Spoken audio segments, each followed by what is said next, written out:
গা ছমছম করা ভয়ঙ্কর একটি ভয়ের গল্প নিয়ে আজকে হাজির হলাম। বাচ্চাদের গল্পটি থেকে দূরে রাখবেন। আজকের আমাদের গল্প নীলময়ী ভিলা। চলুন তাহলে শুরু করা যাক আজকের আমাদের এই গল্প। বাংলার এক প্রত্যন্ত অঞ্চলে ছিল একটি বিশাল পুরো বাড়ি, নাম নীলময়ী ভিলা। বাড়িটির প্রায় 200 বছরের পুরনো ইতিহাস ছিল। জায়গাটি পাথুরে জমির উপরে গড়ে উঠেছিল আর চারপাশে ছিল ঘন বন। স্থানীয় লোকেরা বলতো ওই বাড়িতে রাত হলে কেউ থাকে না, আর কিছু আছে কেউ জানে না। এলাকার নতুন জমিদার দেবাশিস বাবু শহর থেকে এসে বাড়িটি কিনে ফেলেন। স্থানীয়দের সতর্কতা শুনে হেসে বলেছিলেন, ভূতপ্রেত বলে কিছু হয় না, মানুষই মানুষকে ভয় দেখায়। তিনি সিদ্ধান্ত নিলেন বাড়িটিকে পুনর্গঠনের কাজ শুরু করবেন। বাড়ির চৌকোতে পা দেওয়ার আগেই তার নতুন বাড়ির পরিচারক রামু বলেছিল, সাবধান স্যার, এই বাড়িটি আপনাকে মেনে নেবে না। দেবাশিস বাবু তো আরও হেসে বললেন, ভূতের গল্প শুনলে ভয় পেয়ে পালাতে পারো রামু, তবে আমি নাই। দেবাশিস বাবু তার নতুন ক্রয়কৃত জমিতে কাজ শুরু করলেন। দিনটা ছিল শান্ত।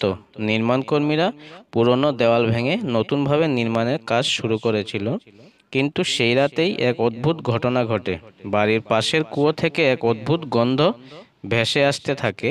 মাটি থেকে যেন বৃষ্টির পানির মতো ফুটা ফুটা লাল তরল বেরিয়ে পড়ছিল। কর্মীরা বিষয়টি দেখে আতঙ্কিত হয়ে পড়ে।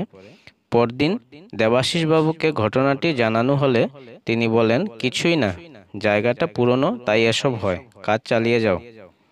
এক রাতে কাজ শেষে দেবাশিস বাবু নিজের ঘরে বসে পুরনো নকশাগুলি দেখছিলেন। বাড়িটির নকশা অত্যন্ত জটিল, কিন্তু জায়গায় এমন সংকীর্ণ ঘর ও সিঁড়ি ছিল যা কোথাও গিয়ে শেষ হয় না। তিনি লক্ষ্য করলেন নকশার একটি পুরনো কথা উল্লেখ ছিল, যার প্রবেশপথ লুকিয়ে রাখা হয়েছে। তৎক্ষণাৎ তিনি সিদ্ধান্ত নিলেন সেই লুকোনো ঘরটি খুঁজবেন। দুদিন পরে এক সন্ধ্যায় নির্মাণকারীরা মেঝের নিচে পাথরের ঢাকনা আবিষ্কার করল। ঢাকনা সরানোর পর বেরিয়ে এলো একটি সরু সিঁড়ি। নিচে ছিল একটি বদ্ধ কক্ষ।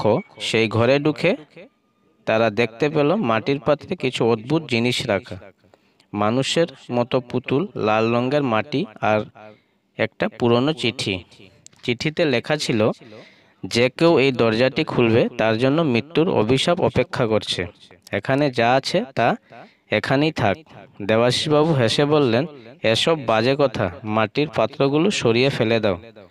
চিঠির সতর্কবার্তাকে উপেক্ষা করে দেবাশিসবাবু ঘরের সব জিনিস বাইরে ফেলে দিলেন। কিন্তু সেই রাত থেকেই শুরু হলো অদ্ভুত কাণ্ড। বাড়ির ছাদে যেন ভারী পায়ের শব্দ। ভোর রাতে হঠাৎ দরজা জানালা প্রচণ্ড শব্দে খুলে যায়। বাড়ির লোকেরা আতঙ্কে পালাতে শুরু করে। দেবাশিসবাবু বিষয়টিকে কাকতালীয় ভাবছিলেন, কিন্তু এক রাতে যখন তিনি ঘুমিয়েছিলেন, হঠাৎ করেই তার ঘরের জানালার বাইরে একটি কালো অব্যয় দেখতে পেলেন। সেটা সরু, লম্বা আর একটা চোখ ছোট, কটকটে লাল। তিনি পেছন ফিরে তাকানোর আগেই জানালার কাচ ভেঙে যায়। ভয়ে জমে যাওয়া দেবাশিসবাবু সেদিন বুঝলেন তিনি কোনো ভুল করছেন। ভয় পেয়ে দেবাশিসবাবু এলাকার এক প্রবীণ ব্যক্তির কাছে গেলেন। বৃদ্ধ বললেন, এই বাড়িটা অভিশপ্ত। বহু বছর আগে এখানে একটি পরিবারের নির্মম মৃত্যু হয়েছিল। তারা এই জমি ছেড়ে দিতে চায়নি।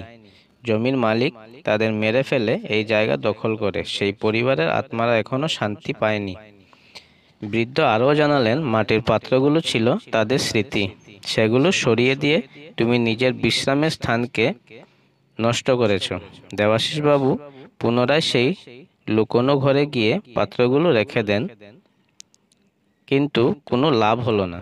এক রাতে তিনি দেখলেন কালো অব্যয়টি ধীরে ধীরে তার দিকে এগিয়ে আসছে। সে বলে কিছু নয়, কিন্তু তার উপস্থিতি মনের ভেতরে এক চাপ তৈরি করেছিল। দেবাশিসবাবু আতঙ্কে বাড়ি ছেড়ে পালানোর সিদ্ধান্ত নেন। যখন তিনি বাড়ি থেকে বের হতে চাইলেন, তখনই একটি ভারী দরজা হঠাৎ নিজে থেকে বন্ধ হয়ে যায়। তিনি আর বের হতে পারেননি। লোকজন বলল, তাকে আর কোনোদিন দেখা যায়নি। নীলময়ী ভিলার দরজাগুলো সেই রাত থেকে বন্ধ।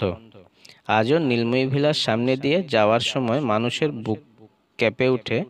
কেউ কেউ বলে রাত গভীর হলে বাড়ির ছাদে দেবাশিস বাবুর ছায়া দেখা যায়, তার চিৎকার শোনা যায়, কিন্তু তাকে আর কখনো মুক্তি দেওয়া যায়নি। গল্পটি এখানেই সমাপ্ত। গল্পটি কেমন লাগলো কমেন্টে জানাতে ভুলবেন না। আর লাইক, কমেন্ট, শেয়ার এবং চ্যানেলটি সাবস্ক্রাইব করে রাখবেন যাতে এ ধরনের গল্প প্রতিনিয়ত পেতে থাকেন। ধন্যবাদ।